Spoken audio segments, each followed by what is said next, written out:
মধ্যপ্রাচ্যে বহুদিনব্যাপী মহড়ার ঘোষণা যুক্তরাষ্ট্রের। পারমাণবিক অস্ত্রভাণ্ডার বাড়াতে নতুন পরিকল্পনা উত্তর কোরিয়ার।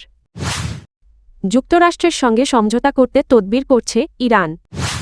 ট্রাম্পের সমালোচনা করতে গিয়ে হামলার শিকার কংগ্রেসের মুসলিম নারী সদস্য। দক্ষিণ কোরিয়ার ওপর শুল্ক বাড়ানোর ঘোষণা ট্রাম্পের।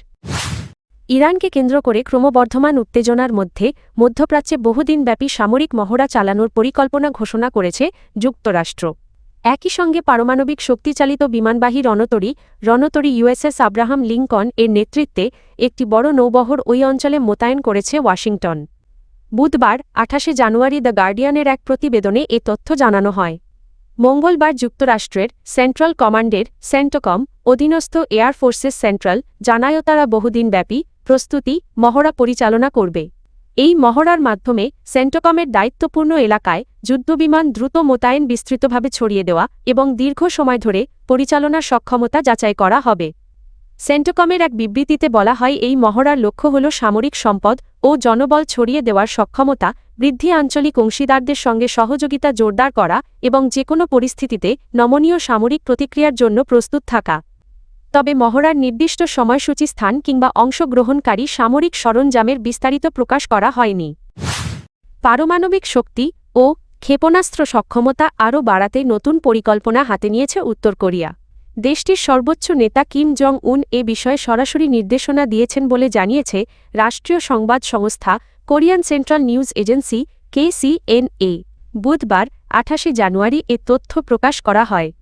KCNA জানায়, সম্প্রতি কিম জং উন নিজে উপস্থিত থেকে উত্তর কোরিয়ার একাধিক ক্ষেপণাস্ত্র পরীক্ষার তত্ত্বাবধান করেছেন। এসব পরীক্ষাকে এশিয়া প্যাসিফিক অঞ্চলের নিরাপত্তা পরিস্থিতির জন্য নতুন করে উদ্বেগজনক হিসেবে দেখা হচ্ছে। আল জাজিরার প্রতিবেদনে বলা হয়েছে, আগামী কয়েক সপ্তাহের মধ্যে অনুষ্ঠেয় নবম কমিউনিস্ট পার্টি কংগ্রেসে কিম জং উন তার নতুন প্রতিরক্ষা ও সামরিক পরিকল্পনার বিস্তারিত তুলে ধরবেন। এটি ২০২১ সালের পর প্রথম দলীয় কংগ্রেস। সেখানে প্রতিরক্ষা ও অর্থনীতিকে কেন্দ্র করে একটি নতুন ৫ বছর মেয়াদী উন্নয়ন পরিকল্পনাও ঘোষণা করা হবে বলে ধারণা করা হচ্ছে। কিম জং উন সতর্ক করে বলেছেন, উত্তর কোরিয়ার এসব সামরিক পদক্ষেপ তার শত্রুদের জন্য চরম মানসিক যন্ত্রণা বয়ে আনবে। এর আগে মঙ্গলবার বড় ক্যালিবারের multiple rocket launcher system MLRS থেকে ক্ষেপণাস্ত্র উৎক্ষেপণ করে দেশটি। কিম এই পরীক্ষাকে কৌশলগত প্রতিরোধ ক্ষমতা বৃদ্ধিতে অত্যন্ত গুরুত্বপূর্ণ বলে উল্লেখ করেন। KCNA দাবি করেছে, এই অস্ত্র ব্যবস্থা নির্দিষ্ট লক্ষ্যবস্তুতে অত্যন্ত নির্ভুলভাবে আঘাত হানতে সক্ষম। মার্কিন প্রেসিডেন্ট ডোনাল্ড ট্রাম্প বলেছেন, ইরান ওয়াশিংটনের সঙ্গে চুক্তি করতে আগ্রহী। তবে একই সঙ্গে যুক্তরাষ্ট্র মধ্যপ্রাচ্যে অতিরিক্ত সামরিক শক্তি মোতায়েন করেছে, যার মধ্যে একটি বিমানবাহী যুদ্ধজাহাজের বহরও রয়েছে। খবর TRT ওয়ার্ল্ড। সোমবার সংবাদ মাধ্যম অ্যাক্সিওসকে দেওয়া এক সাক্ষাৎকারে ট্রাম্প বলেন, ইরানের সঙ্গে পরিস্থিতি এখনও পরিবর্তনশীল। তিনি ইরানের কাছাকাছি একটি বড় মার্কিন নৌবহর পৌঁছানোর কথা উল্লেখ করে বলেন, ওরা চুক্তি করতে চায়, আমি সেটা জানি। তারা একাধিকবার ফোন করেছে, তারা কথা বলতে চায়। যুক্তরাষ্ট্র ইতোমধ্যে মধ্যপ্রাচ্যে USS Abraham Lincoln career strike group মোতায়েন করেছে। মার্কিন সেন্ট্রাল কমান্ড সেন্টকম জানায়, নিমিটার শ্রেণীর এই বিমানবাহী যুদ্ধজাহাজ আঞ্চলিক নিরাপত্তা ও স্থিতিশীলতা নিশ্চিত করার উদ্দেশ্যে ওই অঞ্চলে প্রবেশ করেছে। এদিকে গত মাসে ইরানে বিক্ষোভ চরম পর্যায়ে পৌঁছায়। গত বছরের ২৮ ডিসেম্বর তেহরানের গ্র্যান্ড বাজার থেকে শুরু হওয়া বিক্ষোভ দ্রুত সারা দেশে ছড়িয়ে পড়ে। ইরানি রিয়ালের তীব্র অবমূল্যায়ন ও অর্থনৈতিক অবস্থার অবনতি এই আন্দোলনের প্রধান কারণ হিসেবে দেখা হচ্ছে। পরবর্তী সময় এই বিক্ষোভ আয়াতুল্লাহ আলী খামেনি বিরোধী এক দফার আন্দোলনে রূপ নেয়। মার্কিন প্রেসিডেন্ট ডোনাল্ড ট্রাম্পের সমালোচনা করতে গিয়ে হামলার শিকার হয়েছেন কংগ্রেসের ডেমোক্র্যাট দলীয় মুসলিম নারী সদস্য ইলহান ওমর। মঙ্গলবার ২৭ জানুয়ারি রাতে যুক্তরাষ্ট্রের মিনেসোটা অঙ্গরাজ্যের মিনিয়াপলিসে এক টাউন হল সভায় বক্তব্য দেওয়ার সময় এ ঘটনা ঘটে। খবর বিবিসির। সভায় ওমর ট্রাম্প প্রশাসনের অভিবাসন নীতি এবং হোমল্যান্ড সিকিউরিটি বিভাগের ভূমিকার কঠোর সমালোচনা করছিলেন। এ সময় অজ্ঞাত এক ব্যক্তি পডিয়ামের দিকে এগিয়ে এসে তার দিকে এক ধরনের স্বচ্ছ তরল স্প্রে করে।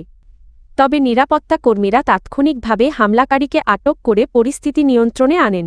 এ ঘটনায় ইলহান ওমর আতঙ্কিত হলেও তিনি শারীরিকভাবে আহত হননি। হামলার পরও বক্তব্য চালিয়ে যান ইলহান ওমর। তিনি বলেন, আমরা কথা বলতে থাকব, আমাকে শুধু 10 মিনিট সময় দিন, আমরা তাদের কোনো সুযোগ দেব না। পরে সামাজিক যোগাযোগ মাধ্যম দেওয়া এক পোস্টে তিনি জানানো তিনি নিরাপদ আছেন এবং একজন সার্ভাইভার হিসেবে এই ধরনের উস্কানি তাকে তার কাছ থেকে বিচ্যুত করতে পারবে না।